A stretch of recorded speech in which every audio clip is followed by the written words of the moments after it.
الحمد لله وكفى وسلام على عباده الذين اصطفى أما بعد. عن أبي جري جابر بن سليم رضي الله عنه قال: قلت لرسول الله صلى الله عليه وسلم: اعهد إلي. قال: لا تصبن أحد. قال: فما سببت بعده حرا ولا عبدا ولا بعيرا ولا شاة. قال: ولا تحقرن شيئا من المعروف، وأن تكلم أخاك وأنت منبسط إليه وجهك، إن ذلك من المعروف. وارفع إزارك إلى نصف الساق، فإن أبيت فإلى الكعبين، وإياك وإسبال الإزار فإنها من المخيلة، وإن الله لا يحب المخيلة. وإن امرؤ شتمك وعيرك بما يعلم فيك فلا تعيره بما تعلم فيه، فإنما وبال ذلك عليه، أو كما قال عليه الصلاة والسلام، وهو بعض الحديث رواه أبو داود.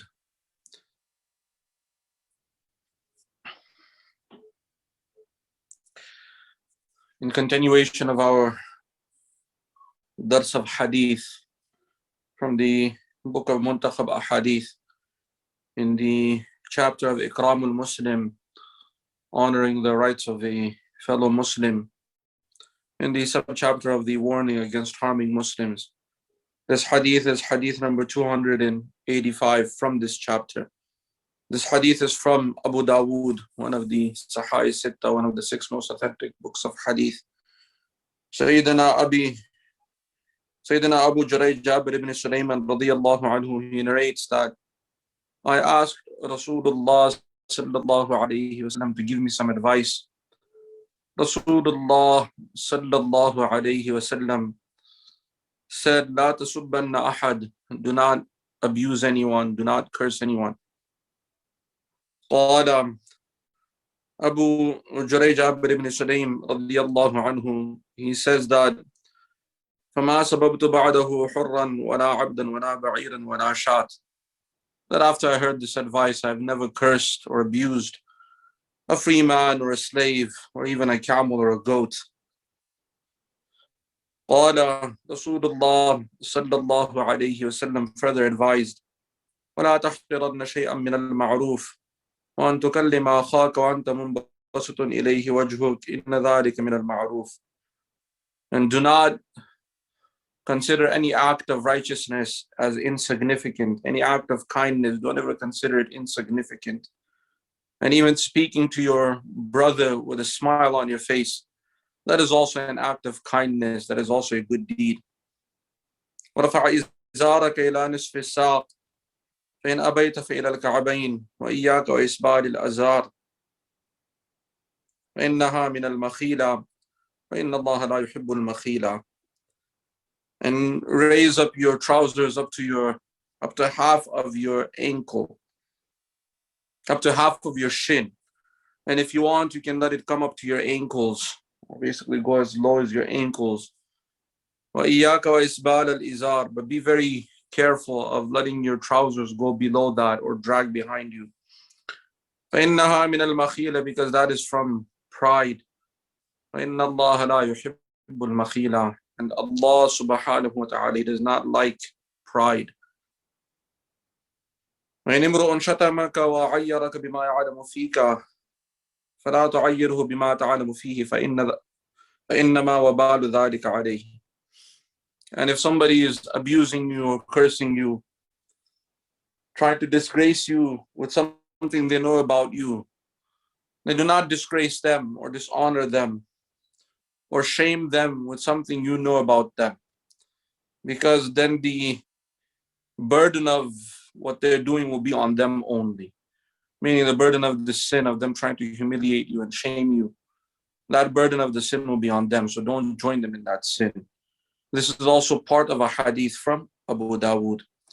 We were in the portion of the hadith, we were in the portion or the part of the hadith in which Rasulullah sallallahu alayhi wasallam gave the advice, وَلَا تَحْقِرَنَّ شَيْئًا مِنَ الْمَعْرُوفِ. And do not look down on any act of kindness. Don't consider any act of kindness insignificant. وأن تكلم أخاك وأنت منبسط إليه وجهك إن ذلك من المعروف.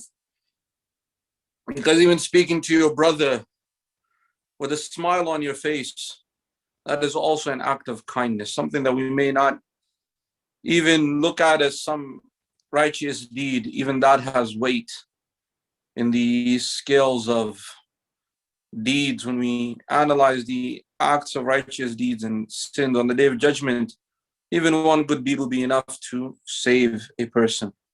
So any righteous deed, regardless of how insignificant it may seem to us, we don't know the value of that good deed and what sincerity is behind that good deed. Even in this world, we understand that there are many materials that are very big, but in reality, they're weightless. They don't have any weight. And you may have other items that may be very small, but they're very heavy. Just to give you a very simple example, the example of a balloon. When we blow a balloon, how big a balloon can become. Sometimes a balloon is very, very big, but inside there's nothing but air inside that balloon. And it's weightless. Some of them even float up. And with very, very, even you can blow on it and keep it afloat. That's how light it is. It's very big, but very light. And then you have certain rocks or certain materials, or even a small amount, even a small gram of it is so heavy. They can outweigh even 10 balloons or 20 balloons. So that is why we should understand that when it comes to the scale of deeds, it's not how big the good deed is that doesn't have any sincerity behind it, but it is even the small acts done with sincerity that can have immense weight. But we should understand that what is required is ikhlas and sincerity. That is why one of the names of our kalima, La ilaha illallah, is also the kalima of ikhlas, which means that with sincerity it teaches us that righteous deeds done sincerely for the sake of Allah subhanahu wa ta'ala, those a'mal carry very great weight. But any good deed that is not done for the sake of Allah subhanahu wa ta'ala, or that is not done for the pleasure of Allah subhanahu wa ta'ala, then those a'mal, those deeds do not have any weight. Their example is like a balloon. You can even do a very, very good deed, spend a lot of time, invest a lot of energy into it. You can do all of the righteous deeds and even spend the whole night awake with righteous deeds, praying salah and doing all these good deeds. But if you're doing it just to impress someone else, your motive and your intention is something else, then it is no different than that balloon. And the reality of a balloon is that it gets to a point where if you put any more air in it, the balloon will pop. And that is also the example of those deeds that are done for someone else, that you will find inside you this eagerness to impress someone other than Allah subhanahu wa ta'ala, or to show your deed to someone or seek the pleasure of someone other than Allah subhanahu wa ta'ala. And you'll find that shaitan will be pushing you to do more and more, and a person will eventually exhaust themselves. But all of those deeds that are done, they will have no weight on the day of judgment. And even on the day of judgment, when a person will come, Allah subhanahu wa ta'ala will tell the person that you did all of these good deeds, but you did it to impress someone else. Now go get your reward from them. And on that day, no one will be ready to even sacrifice 1 ounce of a good deed, or even 1 part of a good deed. No one will be ready to sacrifice on the day of judgment. We'll understand the importance of every person trying to save themselves. So that is also the importance of doing, even if it is a good deed and it is something that is very limited, very small. If we're doing it for the sake of Allah subhanahu wa ta'ala, that'll have immense value. And also Allah subhanahu wa ta'ala, He'll give us the tawfiq and ability to increase that good deed and to do more. وَمَا تَوْفِيقِي إِلَّا بِاللَّهِ, as the Anbiya alayhim salam, the prophets and messengers used to always give this da'wah. They used to preach that whatever good deeds I do or whatever ability I have, it is from Allah subhanahu wa ta'ala. And that is something that we should also be very grateful to Allah subhanahu wa ta'ala. If we are performing good deeds and righteous deeds, we should be very, very grateful to Allah subhanahu wa ta'ala for enabling us and giving us the tawfiq and ability to perform those righteous deeds. And again, this is also speaking about the deed of even smiling in the presence of someone. And we have gone over the psychological aspect of even smiling in the presence of someone. It can completely change their mood. And just making a believer, and here the word akhaka is used, that even smiling, even speaking to your brother. And this can be either a literal brother, but the more deeper meaning is the Muslim brother, a Muslim.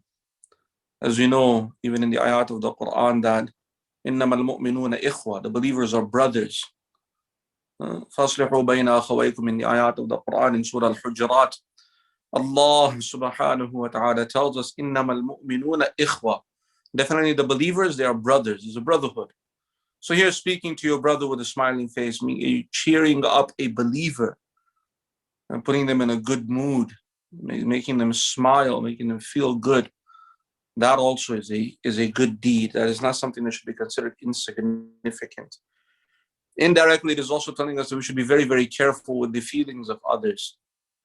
We should not be so harsh in our attitude or so firm and serious in our attitude that when people meet us, that they walk away feeling this kind of strange feeling. Rather, we should be so cheerful and so good, in such a good mood, that when people speak to us or around us, they also become cheerful, they also become happy.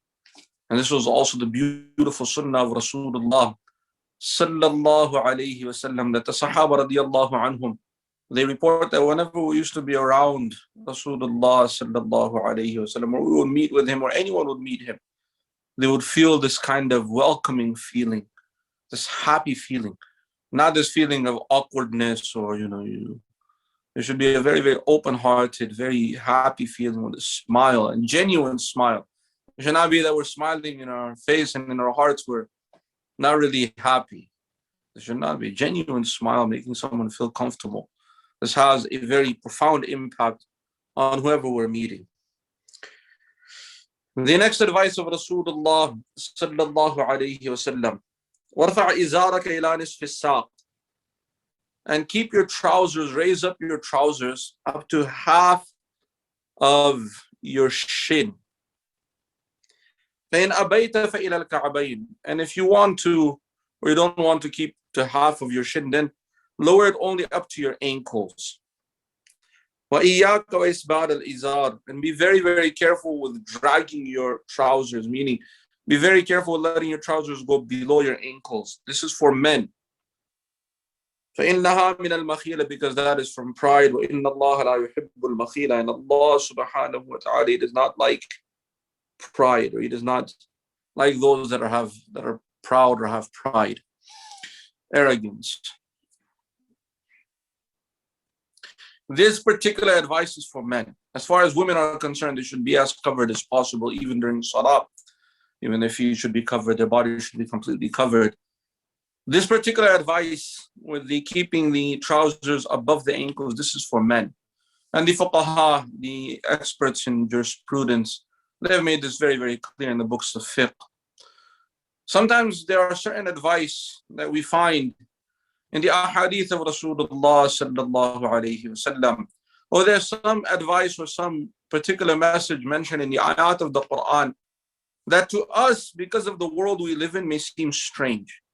And I want to make this very, very clear, because in this time and age, there has been a lot of, particularly this particular advice, there's been a lot of controversy around this advice and other advice like it. There are many who go about claiming that, oh, this is only for people who have pride. Now, this is not, it doesn't apply in times when people don't have pride, or people don't consider this an act of pride. If you read the words of the ahadith of Rasulullah sallallahu alayhi wasallam, and you look at the overall general, many, many ahadith related to this particular topic of the trousers, you'll find that the vast majority of the ahadith speak about the arrogance, and this being a sign of arrogance. And also you find in some ahadith even more severe punishments. And in some hadith even point to very, very authentic hadith from the Sahih Sitta, the most authentic books of hadith. You even find some hadith that whoever drags their trousers will be in Jahannam. It's a very, very clear hadith, very clear words of the hadith.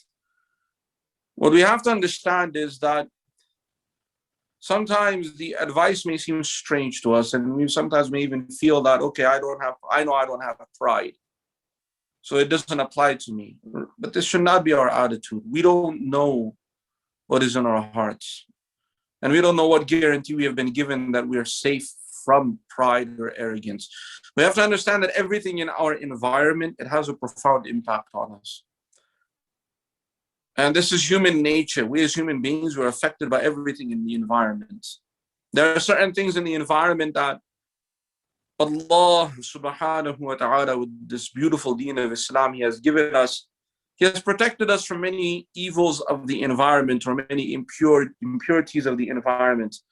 And there are many things that we're encouraged to do and we are told to do in our deen that are for our benefit in regards to our environment.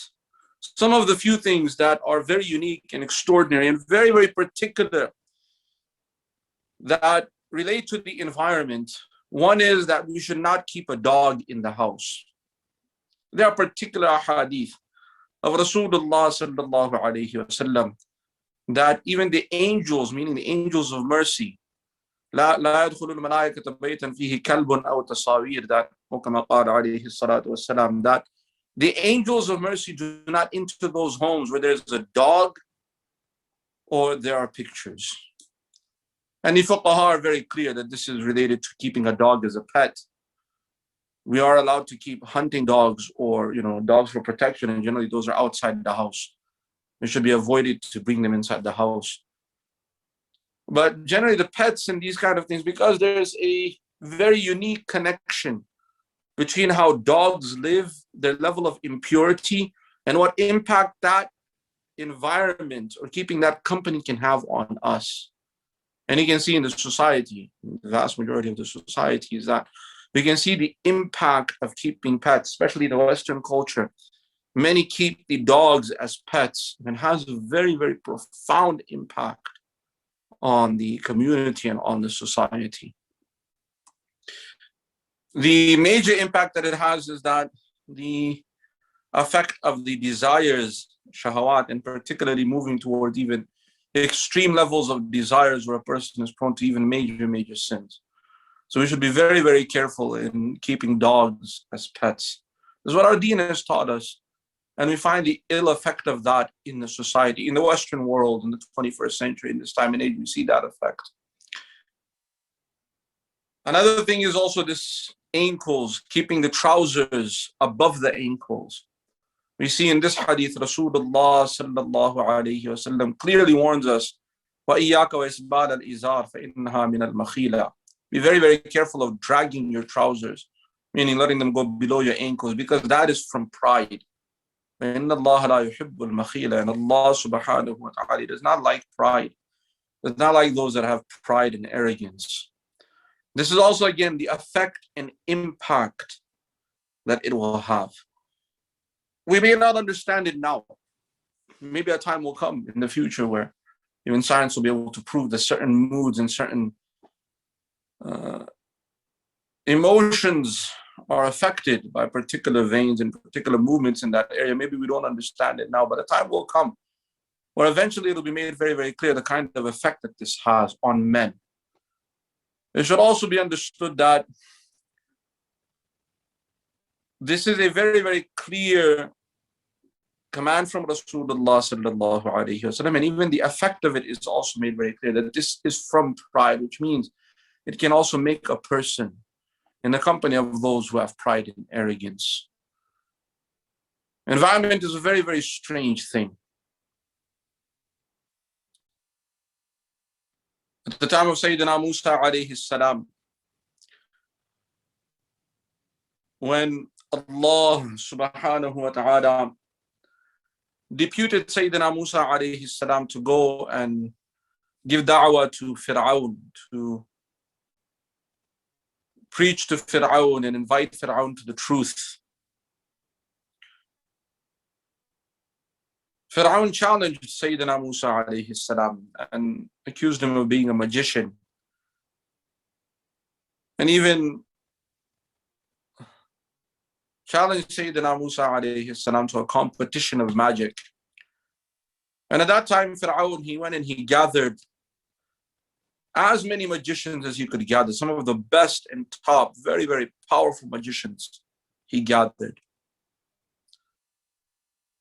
And the narrations, large number of magicians were gathered. It was open space and open stadium, and all the people came and they were able to, it was open and with the people. It was on the festival day, on their main day, to have this type of competition. When the magicians, they looked at one another, they realized that we're such large in number. That means that there's something very important. And we're only, all of us are brought here to have a challenge against one man. This is very strange. So the magicians had their own meeting. They were like, this is so strange. How many of us, the top magicians, we're all experts in magic, and we're brought here to challenge this one. There must be something special about this one man that is making Fir'aun so scared of him. And we're all here. So they looked at Sayyidina Musa alayhi salam and they were watching him. They were given some time to prepare for the competition, and they asked Fir'aun what is going on, and Fir'aun, he told them that this is what Sayyidina Musa alayhi salam, he displayed that his stick turned into a massive serpent, and he had Yadi by Allah, his hand was shining. And if there's anything that you need to defeat him, then I'll be willing to provide you with that. At that time, the magician, they realized that when they were looking at Sayyidina Musa alayhi salam, one thing they realized is that Sayyidina Musa alayhi salam was very simple. And this is the beautiful quality of all of the Anbiya alayhi salam, of all of the prophets and all of the messengers. That they were very, very simple in their dress, very nice, very humble, very, the famous saying, they were all simple but elegant. Very, very nice how they used to carry themselves. And they looked at the dress of Sayyidina Musa alayhi salam, and they said there must be something special about this dress. And this is the dress of all of the Anbiya alayhi salam, especially the thobe, a very nice, generally white thobe. And even in the ayat of the Quran, it is mentioned, وَثِيَابَكَ فَطَاهِرْ, keep your thobe very clean. Either they used to have a thobe or they used to have a qamis, very similar to the thobe, but it is slit on the sides. As is mentioned about Sayyidina Yusuf alayhi salam, the qamis is mentioned. So this clean, very nice, simple thobe, which has been the dress of the Anbiya alayhi salam, it has been the dress of the prophets and messengers, and even now, in this time and age, it is also known as the dress of the prophets.